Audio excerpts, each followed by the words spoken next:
मैं सच में उस साधुवाद की, उस बड़ाई की पात्र नहीं हूं, क्योंकि मैं ये मानती हूं कि ये जो कुछ भी हम कर पाए ये गुरु साहब की मेहर से, उनकी मेहरबानी से ही हम कर पाए, नहीं तो संभव नहीं था। नहीं तो सच में दिल्ली देश की राजधानी, जहां पर कुछ ही दिन पहले उसी लाल किले के बाहर वो हादसा होना, बम विस्फोट होना, और सही कहा सिरसा जी ने कि मैंने सच में उनसे चर्चा करी कि क्या करना चाहिए। अगर कुछ भी और होता है तो जिम्मेवारी हमारे पर ही रहने वाली है।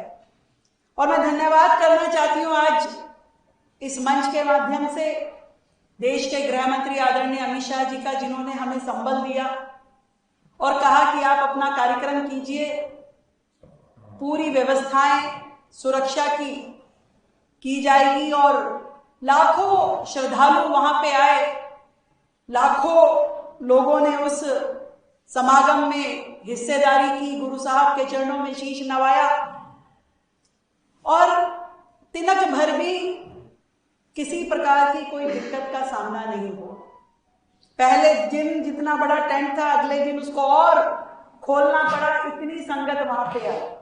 और सच में बड़े खुशी का और हर्ष का विषय है कि जो कपिल जी ने कहा कि जिस लाल किले से वो फरमान जारी हुए थे गुरु साहब के लिए, उसी लाल किले पे जब गुरबानी के मधुर सुर गूंज रहे थे, जहां हजारों लोग वहां पे श्रद्धा के भाव अपनी आंखों में लिए गुरु साहब के चरणों में बैठे हुए थे, जब हजारों लोग गुरु के प्रसाद को लंगर के रूप में वहां चख रहे थे, और ऐसे ही जो म्यूजियम वहां पे बनाया गया जिसमें गुरु साहब के जीवन से जुड़े हुए साक्ष्य और ऐसी कहानियों का वहां पे प्रस्तुतिकरण किया गया कि हर परिवार को देख करके अच्छा लग रहा था। और गुरु साहब की जो शहादत थी उसका एक बहुत सुंदर स्वरूप वहां पे हर एक तक पहुंच पाया। और मैं सच में ये मानती हूं कि ये हमारा सौभाग्य है कि हम गुरु साहब की शहादत को वर्तमान पीढ़ी की ओर से हम उनके चरणों में नमन कर पाए, और इस पूरे के पूरे उनकी शहादत की गाथा को जन जन तक पहुंचाने में हम ये काम कर पाए। और इसी तरीके से मैं धन्यवाद और साधुवाद अपने शिक्षा मंत्री को भी देती हूँ। उन्होंने 5 लाख पुस्तकें दिल्ली के स्कूलों में, जिसमें गुरु साहब की शहादत की पूरी विषय था, उसे बांटा। अनेकों कार्यक्रम हुए, एक जत्था पूरा जहां जहां गुरु साहब गए थे उसी गुरुद्वारों से होते हुए हमारे दिल्ली सरकार के स्कूलों के बच्चे गए, उन्होंने उस जगह दर्शन किए, गुरु साहब की सारी गाथा को समझा, सुना। ये हमारा कर्तव्य भी है कि हम अपनी इस संस्कृति को सहेज के रखें, और जितनी भी हमारी ये कोशिशें रही कि हम दिल्ली में आगे बढ़कर के इस सेवा को ले सकें, इस महान बलिदान को जन जन तक पहुंचा सके, ये आप सबके सहयोग के कारण, इस पूरी टीम के कारण संभव हो सका। इसलिए मैं आप सबको साधुवाद देती हूं। और इतना जरूर कहना चाहूंगी अध्यक्ष जी कि मेरा विश्वास ये है कि जो देश, जो राज्य और जो नगर अपना इतिहास भूल जाता है उसे वर्तमान कभी भी भविष्य में याद नहीं रखता, वर्तमान कभी नहीं याद रखेगा। और जो लोग अपनी जड़ों से कट जाते हैं, एक दिन तेज हवाओं में वो तिनके से उड़ जाते हैं। और ऐसे में अपनी संस्कृति पे गर्व करना, अपने संस्कारों को मान करना और समय आने पे उसका सम्मान करना, ये हम सबका दायित्व है। जिसे अपने पुरखों पे नाज नहीं है वो औलादों का कोई नाम लेवा बचता नहीं है। और हमने अपने इस महान इतिहास को, अपने महान पुरखों को और इन महान परंपराओं को गर्व से याद करते हुए जो सम्मान हम दे पाए, ये हमारे लिए एक सेवा के समान था। जो सेवा हम कर पाए गुरु साहब की मेहरबानी से, और ये शुक्रिया अदा करने के लिए उसके बाद मैं अपनी पूरी कैबिनेट की टीम के साथ में गुरु दरबार में अमृतसर भी गई और इसी का शुक्राना हम सब ने मिलकर के अदा किया।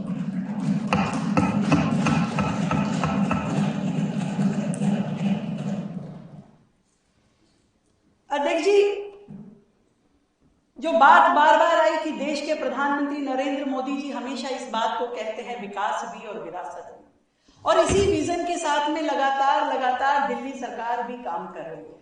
ये कोई एक अवसर नहीं है कि हमने ऐसा करके अपने दिल्ली वासियों के लिए काम किया। मैं इस तेज रफ्तार जिंदगी में करोड़ों लोग अपने गांव से, अपने राज्यों से दिल्ली शहर में आते हैं, और वो इसी आस के साथ आते हैं कि भाई कहीं कोई रोजगार मिल जाएगा, कहीं बच्चों के लिए हम निवाला कमा पाएंगे।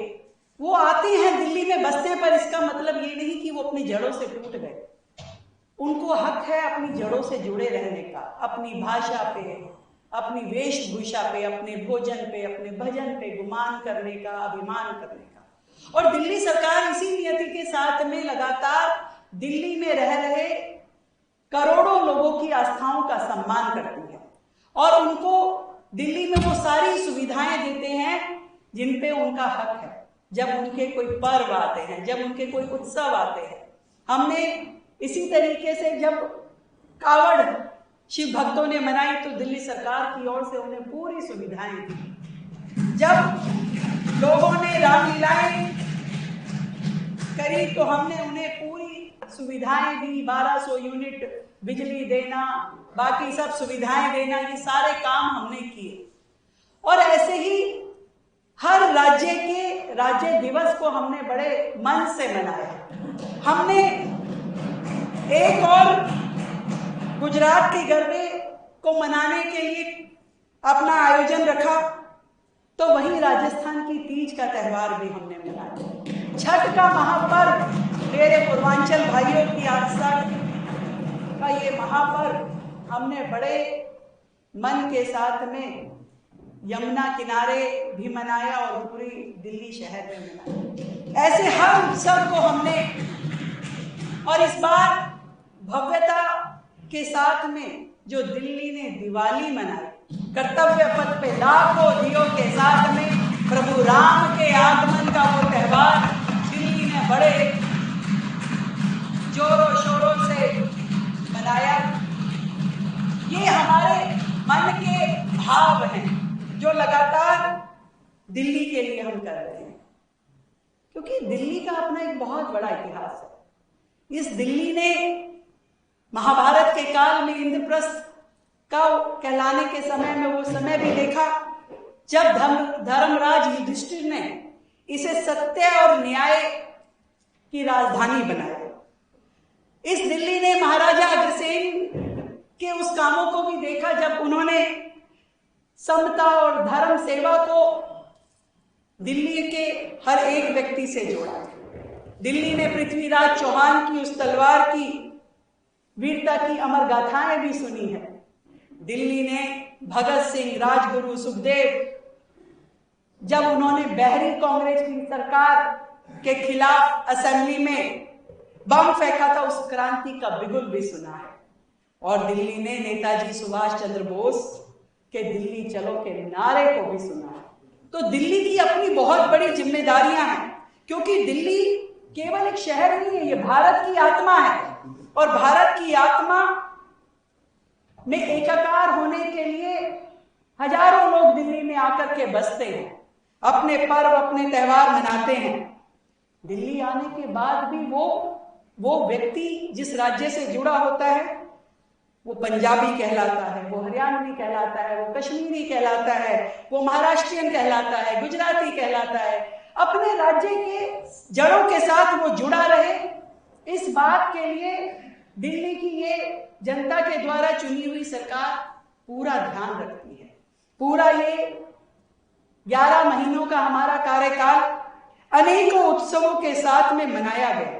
दिल्ली शहर को हमने एक तरह से मिनी इंडिया का रूप दिया और हमने जहां नॉर्थ के राज्यों के पर्व मनाए, वैसे ही साउथ के ओणम, बथुकम्पा, ऐसे ऐसे फेस्टिवल दिल्ली में सेलिब्रेट हुए और सैकड़ों लोगों की उपस्थिति में उस कार्यक्रमों का आनंद हमने लिया। मैं गर्व के साथ कहती हूं कि दिल्ली सरकार के प्रयासों में दिल्ली हर त्योहार को केवल मनाती नहीं है, उस त्योहार को जीती है बड़े प्रेम के साथ। एक भारत श्रेष्ठ भारत की सजीव तस्वीर है दिल्ली और इसमें पूरे देश के हर राज्य का आपको हर त्योहार, हर पर्व देखने को मिलेगा और ये भी हमारी जिम्मेवारी है कि वो पर्व, वो त्योहार बिना किसी विघ्न के पूरा हो। और इसीलिए जब 350वें शहीदी दिवस की गुरु साहब के बात हुई कि इसे मनाना है, बहुत सुंदर तरीके से, ये हमारा सौभाग्य है कि ये बड़ा दिन हमारे टेन्योर में आया है, तो हमने बड़े मनोयोग के साथ में, पूरी टीम के साथ में इसकी प्लानिंग की। और गुरु साहब के उन शब्दों को मैं याद करती हूं कि धर्म हेतु साका जिन किया, शीश दिया पर सिर ना दिया, यानी अपना शीश, अपना सिर दे दिया, परंतु अपने सिद्धांत और अपने स्वाभिमान को गुरु साहब ने कभी नहीं छोड़ा। गुरु महाराज ने धर्म की रक्षा के लिए, मानवता की रक्षा के लिए अपने शीश का बलिदान, हम सबके लिए, मुगल शासकों के सामने, औरंगजेब के सामने वो झुके नहीं। और कश्मीरी पंडितों की जो बात हो रही है, उनकी धार्मिक स्वतंत्रता के समर्थन में उन्होंने अपना शीश नवाया, अपना शीश दिया। और ये आज भी हमें सत्य की, न्याय की और मानवीय मूल्यों की दृढ़ प्रेरणा देने वाला है। जब भी मैं गुरु तेग बहादुर जी को स्मरण करती हूं तो ये पाती हूं कि गुरु साहब किसी एक पंथ के गुरु नहीं थे। हम कहें कि गुरु साहब एक पंथ के गुरु थे, वो एक पंथ के गुरु नहीं थे, वो भारत की साझा संस्कृति के, साझा चेतना के और साझा मूल्यों के प्रखर रक्षक थे, प्रखर रक्षक। उनके जैसा व्यक्तित्व बिरला ही कोई समाज में आता है, जिसने परिवार खो दिया, जिसने अपना जीवन दे दिया। हर परिवार में इतनी बड़ी शहादत शायद ही हमने किसी और की सुनी होगी। उनका जीवन, उनका त्याग, उनका चरित्र केवल एक कालखंड की कहानी नहीं है कि हम कहें कि एक कालखंड की कहानी है। यह मानवता के साहस और धर्म निष्ठा का शाश्वत आदर्श है, शाश्वत आदर्श है। और इसीलिए दिल्ली सरकार ने इतने बड़े आयोजन को तैयारी के साथ में किया कि गुरु साहब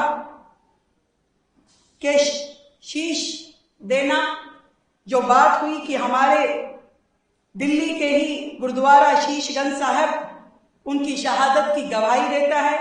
रकाबगंज साहब गुरुद्वारा गुरु तेग बहादुर जी का जहां अंतिम संस्कार हुआ, ये दिल्ली में होना हम सब के लिए एक बड़े गर्व की बात है।